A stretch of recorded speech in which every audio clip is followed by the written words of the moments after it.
I'm joined by my friend and up and coming commentator, Daniel DiMartino, a refugee from Venezuela. And he is a pretty known fixture now in the liberty movement and also the young conservative movement. And if you already haven't heard of him, you will certainly hear of him now. Really excited that we get to catch up and talk about kind of what is trending in politics, economics, and some other things. Hi, Gabby. Always great talking with you. Yeah, so how is life treating you in Kentucky doing your graduate school work? Is it going well? It is going well.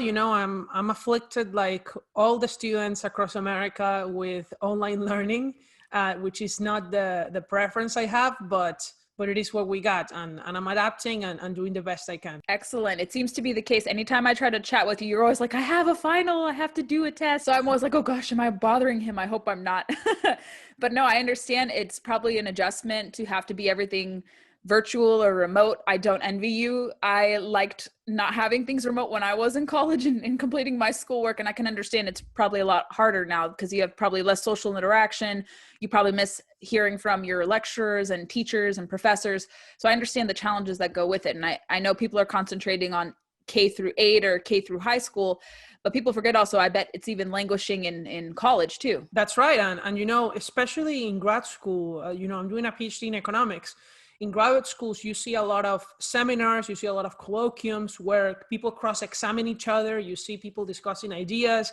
The innovation happens in that environment in person. And that's what, economists call these positive externalities from in-person learning. And there are positive externalities that we're missing because of virtual learning. Why don't we start with your story briefly as to how you came to the United States and why you are so liberty-minded? I think for people watching, it shouldn't be abnormal to see this, especially kind of with the waves of people who fled socialism. For those watching who don't know, my parents fled the Soviet Union in the mid-'80s. They came here at the height of Reagan's second term in January of 1986. They came on January 9th, and shortly afterwards, they became U.S. citizens after completing the process, jumping through the hoops. So they know what it's like to become a naturalized American. So now we see newer waves of legal immigrants or political refugees who are fleeing socialism now from once prosperous countries like your native homeland. So talk about that and what led you to come to the United States and why you like advocating for freedom here in this country and why it's so important to kind of preserve that ideal. Well, I came to the United States in July 2016, and I came from Venezuela. Venezuela is the country in the north of South America next to Colombia and Brazil. And since 1999, my country, since the year I was born, has been governed by the same socialist regime. And gradually they took over the means of production. They nationalized companies left and right. They imposed regulations on the private businesses that were left that just bankrupted them or made them politically connected, only the ones that survived. And just destroy our economy, then bankrupted our country with welfare programs that were just fiscally unsustainable and led to hyperinflation because they had to print money. And so I grew up in a country that initially was, I have an amazing family and I love them, but it's a very different teenage years that I had from what Americans have, right? Mm-hmm. I lived in an environment with extremely high crime where going out at night was a risk that had to be weighted. Where parties had to end early before the sun set, mm-hmm. Where things cost so much and prices change so fast that cash wouldn't fit in my pocket to buy things in the cafeteria, to buy a movie ticket. I have a picture that I didn't take too many pictures of those things because that was just my life. You don't take just pictures of your life of what's going on normally, or especially of bad things. One doesn't want to take pictures of bad things. But I have a few pictures of me holding those piles of cash to buy a movie ticket. And so it's commemoration of the hyperinflation that led me to want to seek a better future in the United States. And so I came here for college. I obtained a full scholarship to go to Indiana University in Indianapolis. I studied economics there. I graduated in December 2019, and now I'm doing a PhD in economics at Columbia University. Yeah, I remember we connected, I forget exactly how, but we officially met in person about a year or so, year and a half ago. And it was so much fun to meet you because we have similar, I feel like all of us who either directly or had parents who experience socialism firsthand or whatever variants of it, we kind of have a kinship because our families went through similar ordeals. I don't remember my family having to deal with what you had to do. It's a very different thing where Venezuela was a very prosperous country and it kind of reverted back or kind of regressed as a society, where Lithuania, where my parents are from, it's one of the most economically prosperous countries today. It rejects most nearly everything that was imposed on it. I think I just saw the Heritage Index that Lithuania ranks like 3 or 4 places above the United States in terms of economic freedom. And they teach kids how to advance and support free market economics with one of their textbooks that they have. So they actually teach kids to value and appreciate the free market economic system. So it's kind of a little bit inverted situations, but all of us who kind of understand the horrors of socialism indirectly or directly in your case, we see the fears of it. And some people call that red baiting. They say, well, any iteration of socialism now, this democratic socialist variety, is not what your parents went through. What your parents went through was state capitalism. And anytime I tell my parents that, I'm like, yeah, detractors say like, you went through capitalism, and they're like, yeah, I don't think having to go through the black market and having the government basically own much of property, even post-Stalin, I wouldn't say it was more free, what my parents say, but it was still paranoia. They just weren't sending people openly to die in the various gulags, but it was still very restrictive. Government had a tight control over everything. You could only vote for one party. There weren't any opposition candidates. And it's just like when you hear people say they support socialism or this so-called democratic variety, the only thing democratic is you voted in, but you can't get rid of it. what That's exactly what happened in Venezuela. How do you respond to people like that? Something must be going in your head like, why are these Americans supporting this? Like, they have freedom at their fingertips. They have representative democracy. It probably goes through your head, how could they support this? What is your thinking when you hear this? I think that there are several reasons. The two main ones is, one, when a society becomes so prosperous that it has time to think about higher order goods, such as happiness and ideology and things like that. That's not a luxury that people in poor countries have, right? That's not a luxury that Venezuelans have anymore. Now they just wonder what they're going to get for food. But what happens in societies that are so prosperous is that people forget how they got so prosperous. Mm-hmm. And so they start to think about other things. And this other thing that many Americans are thinking about is envy. Is being envious of the success of others. And I know that this might sound like a big accusation, but it's not. It's what comes out of the mouths of the politicians. They do not want to make the poor better. They want to extinguish billionaires, even if that doesn't help the poor. Why would you want to extinguish the success of someone else if it's not going to help anybody else? It's ridiculous. And that's why I think that the reason that many prosperous societies end up declining like Venezuela's is because of that envy that we need to quash. We need to have strong families, teach good values, people to be good citizens, and that can only be done by parents. And I think that that's what we've lost. Yeah, I mean, the growth of big government has happened across Republican and Democrat and Republican administrations. I've seen it having grown up in this country. And say what you will about the last administration, he was trying to tackle a little bit. He wasn't perfect. But I think a lot of people come away with it and saying, like, he actually reined in government with deregulation policies. We were probably going to see another iteration of it. We would have seen a continuation of it, I should say, had Trump won a second term. But we now see this kind of reversion back to big government policies in this short time that this new administration has been in place. And when you talk about envy, and they say like people who support free markets are selfish, they don't care about people, but it's actually them projecting people to think for themselves. We see this kind of amalgamation and kind of avalanche of ways to suppress individual thought, ban books, discourage the family unit from exacting itself, and all these different attacks to freedom. And it's a small number of people doing it, which makes it all the more troubling. Like, you would think the majority of Americans would see this and say, we got to stop this, vote people in who are going to safeguard our liberties, prevent this type of suppression or attacks on free speech. But it seems like so many people are perpetually outraged. They don't want to hear other things. They're afraid of so-called unfettered conversations. And my parents are like, this is bizarre. Why is this happening here in this country? They didn't think it would happen in this country. My dad says, I never would have thought coming here 30 something years ago, seeing people afraid of dissenting views and kind of supporting quasi-Politburo type action. Yeah, look, I think that at least with free markets, I think that we have the American people on our side. I think that the American people understand that free markets are much better than government control over businesses or even government regulation. I think that the risk is that with the excuse of other reasons, they're going to get socialism in. That's why we see in the United States the environmental issue being hijacked by socialists, the racial resentments being hijacked by socialists. And so they say, we need to enact socialism to end racial inequality, to end racism, or to protect the environment. Well, socialism does protect the environment to the degree that it destroys human beings in their totality. But so what I'm trying to say is that we need to, as conservatives, we need to come up with good solutions in different areas.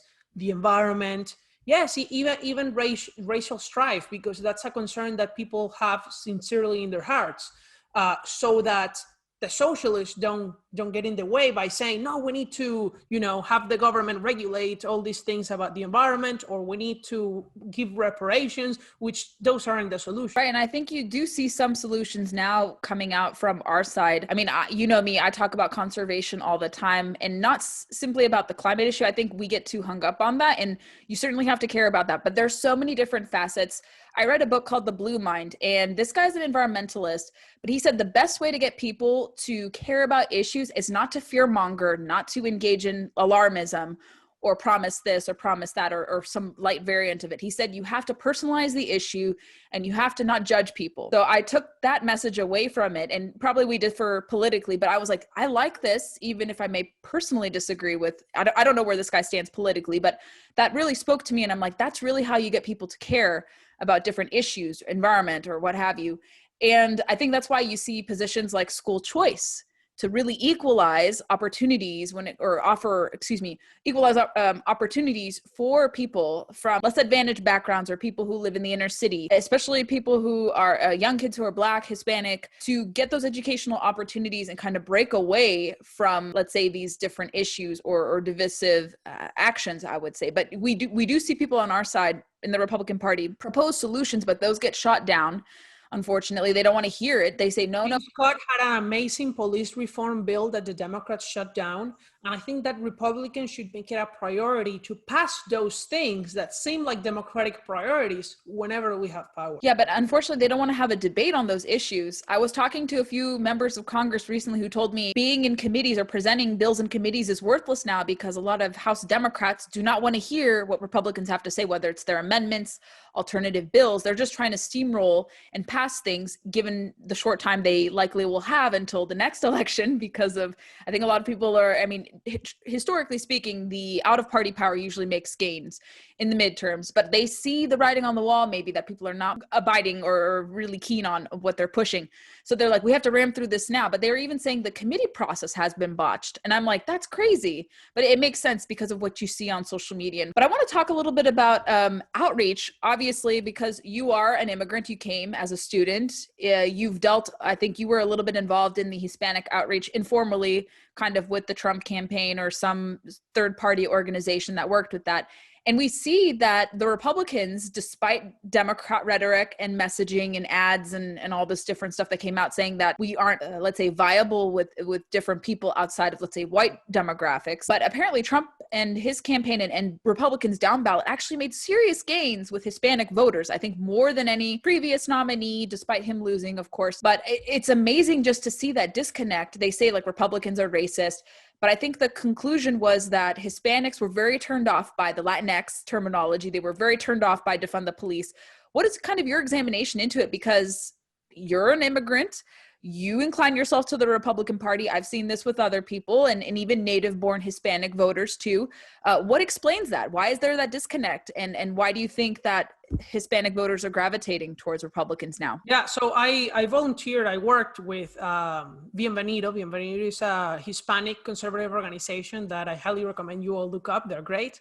And of course, I knocked on doors. I campaigned and did things here in Lexington, in Kentucky, especially for the Senate race and the congressional race, because Kentucky is a red state, so we knew Trump was going to win it. And so, look, what we see is that Hispanics care a lot about the cultural issues. And once you break down the barrier that the Republicans are racist, you have a huge opportunity to grow. And that's a barrier that the Republican Party still has to knock down with Black voters. That, I've myself have knocked on doors and Black households would tell me that they want for Republicans because Republicans are racist. That's literally the only answer I've gotten. It's not about the issues. It's because of that deeply held belief that we have to destroy, to debunk, because it's not true. And what happened with Hispanics is that so many things happened at the same time that were in favor of the Republicans. The lockdowns, that was a huge issue for many Hispanic voters. That's what we saw in Nevada, especially the tourism industry. Most workers in the tourism industry, in hotels, in restaurants, in Nevada and many southwestern states are Hispanic. And they lost everything because of that lockdown. And who was against the lockdowns? It was Trump. So that's one issue. Then the socialism, the people from socialist countries, Venezuelans, Cubans, Nicaraguans, Trump stood up to those regimes. There you got those votes. So Trump was able to apply different policies and give messages to different communities within the Hispanic population that appealed to them. And that's how he got their vote. So it was a smart messaging strategy and smart policies that he implemented. Right. And I think because most of them are business owners, having grown up in California, I saw that firsthand myself. And I think, what was it, in the Rio Grande, which historically votes Democrat, it almost uniformly went to Trump. He lost maybe by a narrow smidgen in some regions, and then some other parts of the Rio Grande Valley, he actually overtly won.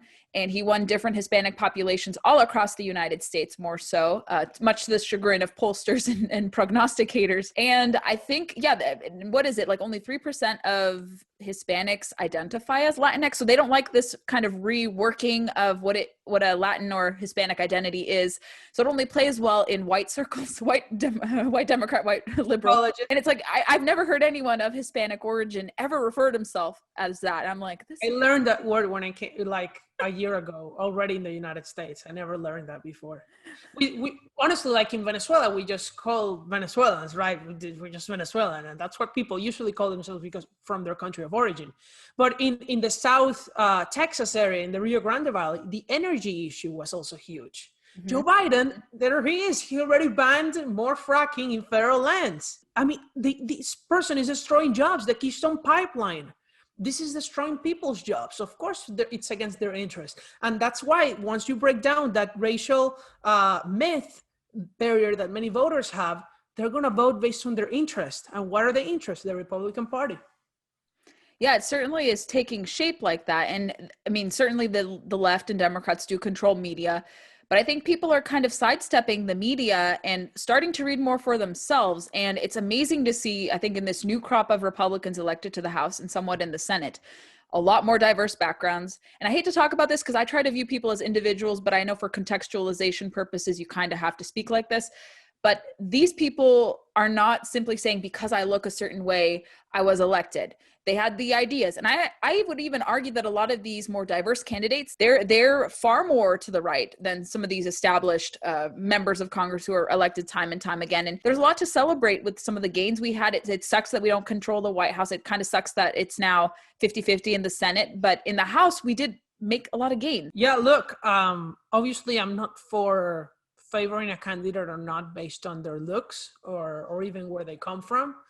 Now, for some candidates, their experience, that's useful. But what I'm trying to say is that people who are having GOP candidates who are just not, white men, it's okay if it happens naturally. And I think that that's going to happen naturally as the Republican Party appeals to all groups and breaks down the lie that Republicans are racist. Because how would we have candidates before that were Hispanic or Black if not enough blacks or Hispanics get involved in the party in the first place. We're not going to have affirmative action in the Republican Party. We shouldn't have that. So I think it's just going to happen naturally. And the good side effect of that happening naturally is that we debunk even further the myth that Democrats want to pin on Republicans that we're racist. How are they going to accuse the minority candidates of being that? Well, they'll say that they're sellouts. You see that time and time again. They question their legitimacy or their ethnicity because they vote Republican. Just the attacks I've seen as a media person for, several election cycles against Black conservatives, Hispanic conservatives, the fact that they're called inauthentically away because they vote Republican. Certainly those attacks are going to sadly be there because people are misogynistic or they're very bigoted. They don't shy away from it. They claim to be for tolerance, but they're bigoted when it comes to someone. But then they will reveal their true face, and most voters will be able to see that.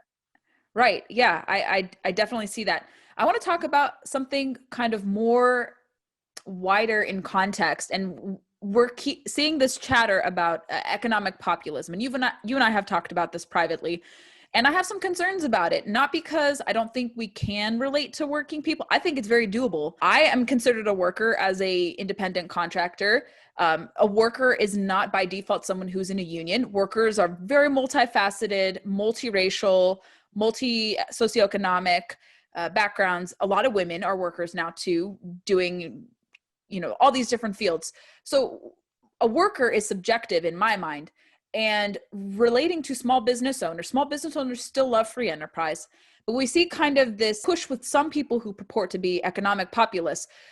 They want to put a conservative spin to unionization, which I think is problematic because more people are shying away from that, seeing what's happening in education, the fact that they exert so much control. We also see kind of this misunderstanding of what free enterprise is or market-based capitalism, that we support big business and we support just this unfettered thing and we don't care about families, which is entirely wrong. Empowering the individual is not supposed to mean we don't care about families, we don't care about society. When we're empowered to do actions by ourselves, we care about helping people. And I think that gets lost in the conversations. And they say, well, economic libertarians have succeeded in the Republican Party. If that's the case, we wouldn't be losing. I think if economic conservatism was working, or not to say was working, if it was ushered in, we wouldn't have so much debt.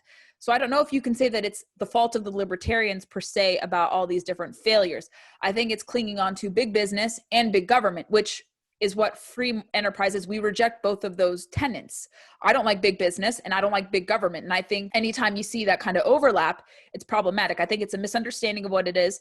And I can't confidently say that economic populism is a remedy, because to me, it sounds like a lot of the leftist or Democrat kind of economic positions just packaged in like a so-called common good conservative thing. And I think you can appeal to workers, and we want to decouple from China. And I think you can argue from a free market standpoint the argument of doing so, because I think we don't talk about trade relationships where it's reciprocal, and that like you can enter an agreement and then you can also pull back too. I think we had talked about this when you were helping me with an article on decoupling from China. But what are your concerns about that? And can you empathize with some of the tenets? I understand people are very disgruntled, but I don't think we should shy away from market capitalism or free enterprise, because that's what has uplifted people out of poverty. New voters that are coming into the Republican Party like free markets, they distrust government, they're small business owners, and they do have skepticism of big business too. What are your thoughts on that? That was a lot to unpack, but I want to hear. Well, first, economic populism is a misnomer, because if populism is supposed to be in favor of the people and against the elites, their policies are just against the workers. They have been proven time and time again to be a disaster. What policies am I talking about? Tariffs, economic protectionism against other countries. So you're going to increase the cost of living for America's poorest to benefit a certain specific company because that specific company lobbied the government. That's the opposite of populism. That's supporting the elite against the people of the United States. Then what other policies are they in favor of? Ending immigration, because that's what they want. They want to end immigration. Where do these people think they come from? This is a country where everybody immigrated here from another place and they descend from those people, where the immigrants who came to this country didn't even know English. They didn't even have a high school education, most of them. that came from Germany, that came from Italy, that came from Poland, that came from everywhere around the world. So, and these policies are proven by economic research to be bad for workers. So, we need to be pro-worker, but because free markets are pro-worker, because we want people who work hard. We don't want everybody to be successful. We want people who want to be successful to do so, right? We don't want for people to, be successful because the government gives them a handout. That's what populism is about. It's about this fight for, let's give $2,000 checks, like Bernie Sanders did. And that's why you see people like Josh Hawley team up with Bernie Sanders now all the time, because the economic populist and the socialist are just two sides of the same coin. It's like you said, it's socialism packed in a facade of conservatism. They are not. They might be socially conservative, but they're economically socialist. And in this country, we do not want socialism. That's the worst. Are we really we really were fighting all this time against socialism so that our own party would usher it in? No, that's unacceptable. We cannot let it happen. Yeah, I think there's a way where we can have conversations, and I would hope that this emerging sector of, let's say, common good conservatism is open to having that. And maybe there are some people out there. I think there's still a few who are not like, yes, we have to go completely like economically leftist. I think there's still a few out there. There's probably like, no, I want to like focus on the family and do this. But concerns do come up. And I've been seeing this from a lot of people, traditional conservatives too, a lot of economic libertarians who are sounding the alarm on this, because it kind of sounds like paleo-conservatism to me. A lot of echoing and hearkening back to that. And I don't think that was really a viable ideology. I mean, granted, I think being a big tent movement, if people want to subscribe to that, they should be welcomed, like everyone. I'm not for chasing them out. I think some of them want to chase out some individuals. They don't want Dan Crenshaw. They don't want Nikki Haley. And it's like, you can't have a coalition if you remove people who agree with you about 85, maybe 90% of the time. And that's a problem I see with some very loud economic populists, that they want to subtract people, and you can't win if you don't know how to build coalitions. Well, they want to subtract people because they do not support most of the things that conservatives have supported for centuries. They do not support free markets. They want to regulate companies. They think that, unionization, you mentioned it. They support unionization. And conservatives are not against unionization. We support people freely joining an association. The freedom of association is enshrined in the Constitution. But freedom of association means that the government doesn't force you into an association. And that's what's been happening in this country. And that's why Republican states have passed right to work laws, so that workers have the right to choose whether to join a union and whether to pay into a union. Why would conservatives want to now force people into an association they dislike? Mm-hmm. Why would conservatives want to regulate businesses and increase the minimum wage and destroy small businesses in favor of large companies? Mm-hmm. These people call themselves populists, but what they are is just right-wing elitists. It's the thing that they themselves think they hate. That's what they are. Shots fired. Woo. Well, I hope that when they're watching, they don't lambast me or call me any names. I know some of them. Stand by my comments. It's okay. All opinions are only mine. Free speech. No, that's and no, when it comes to immigration, I remember someone was chastising me for wishing my friend Anong a happy freedomversary. He came to this country legally. He's not taking away anyone's job. And I just found it to be so disquieting that I couldn't wish the fact that my friend came here legally and assimilated to the United States a happy freedomversary, and that I was for unfettered like immigration. I'm like, nowhere have I ever advocated for amnesty. Nowhere, because my parents came here legally. They had to go through hurdles. They had to learn English. They still retain their culture. I know the different caveats of immigration. My cousin's wife is in the process of getting her citizenship, and there's a backlog for her to become a citizen legally because of all the different things that the Biden administration wants to do. And there's like 4 million people currently waiting to become citizens. And I think it's an abomination that certain others are getting ahead of the people who've worked, put in the time, invested the money, have hired lawyers to become legal citizens. And I think too many people conflate, and both the right and the left do this. They conflate legal and illegal. You see this on the left, and you see this on the right too. Now, where anyone who came here legally, we're amnesiacs. We support amnesty. I'm like, where? I have never. Bobby, you know, these people are against legal immigration too. They want to end legal immigration, not just illegal immigration. Of course, we want to end illegal immigration, but they want to end legal immigration too. And I think that comments like what this person did to you is it's why many people who are from other countries, many immigrant voters, many minorities are you know concerned about the Republican Party and hesitant to vote for the Republicans, because there's this very small minority of vocal people like this guy or this girl that are hateful, that are just outright hateful, because attacking somebody for wishing somebody else good things, it's just being a hater. That's what it is. It was nonsensical too. And I think this guy, I don't have to say his name. I don't remember what his name is, but he's the son of immigrants too. So I found it to be really weird that he was able to compare me wishing a friend of mine who came here legally. He's not sulking off the. Mind your own business, you know, right? It's like, we want people to come here to this country. He's not taking anyone's job. He's acclimated to the American way of life. I don't know where he got this conflation with my friend Anang coming here legally with supporting amnesty or unfettered immigration. It's like, the guy came 20 years ago. He's against amnesty too. So it's like, these people, I think, are so short-sighted when, and I've warned people, I said, on the right and the left, I do see like very extreme elements on immigration. People who just want no checked, you know, no vetting, no merit-based. Bernie Sanders is also against legal immigration. You know, I'm telling you, the extreme left and these people meet. Yeah. And that worries me, because I think obviously we're a nation of laws. We're a sovereign nation. We need borders. That's obvious.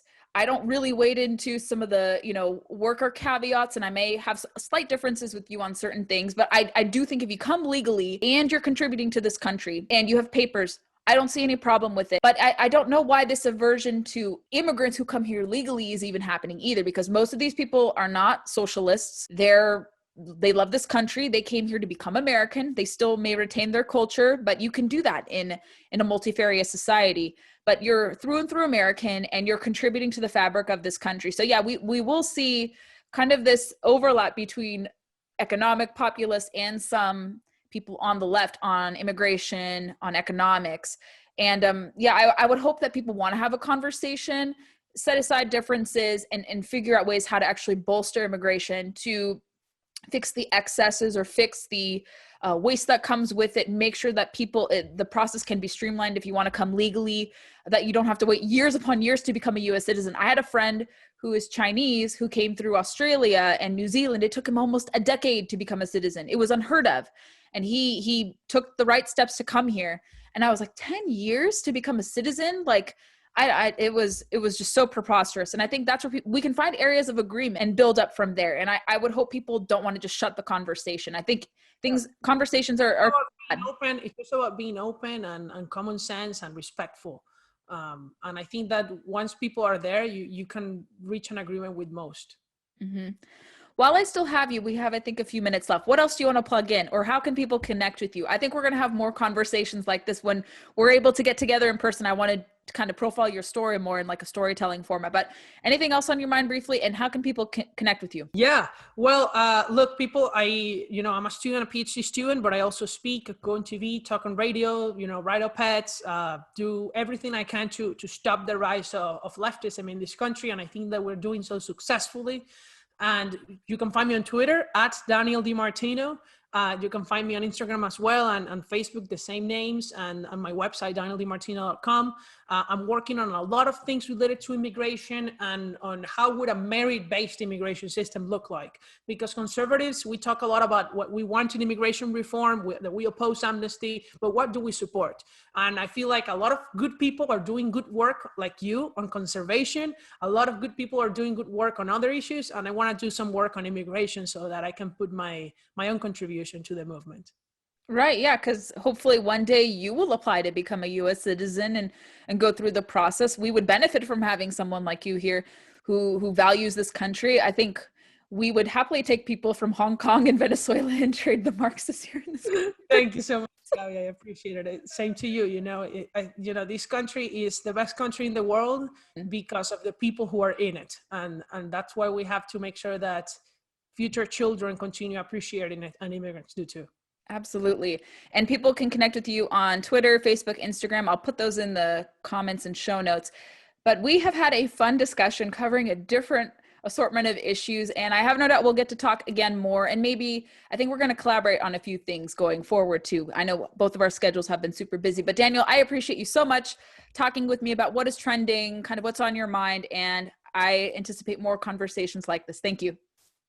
Thanks, Gabby.